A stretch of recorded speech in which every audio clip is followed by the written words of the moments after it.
ദുഃഖവെള്ളിയാഴ്ചയുടെ അടുത്ത ദിവസം സംഘർഷഭരിതമായ ഒരു ദിവസമായിരുന്നു.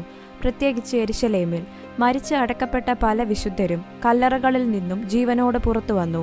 ശിഷ്യന്മാർ ചിതറിപ്പോയി. യേശുവിൻ്റെ അനുയായികൾ ഭയന്നുപോയി.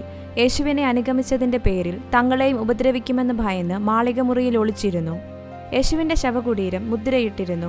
3 ദിവസത്തിനു ശേഷം ഞാൻ ഉയർത്തെഴുന്നേൽക്കുമെന്ന് അവൻ പറഞ്ഞതിൽ മതനേതാക്കൾ ആശങ്കാകുലരാണ്. അതിനാൽ ദൈവത്തിൻ്റെ പദ്ധതി തടയാൻ കഴിയുമെന്ന് കരുതി അവർ കാവൽക്കാരെ നിയമിച്ചു.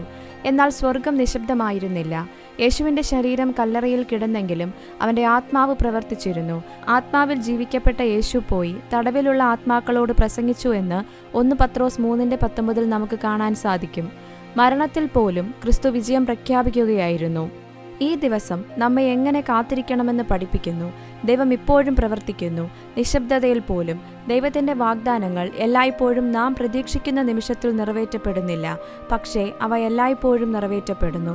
എല്ലാം നഷ്ടപ്പെട്ടതായി തോന്നുമ്പോഴും പ്രത്യാശയോടെ കാത്തിരിക്കുക. ലോകം നിശബ്ദമായി തോന്നുമ്പോഴും ദൈവവചനത്തിൽ വിശ്വസിക്കുക. ഓർക്കുക, ഞായറാഴ്ച വരുന്നു.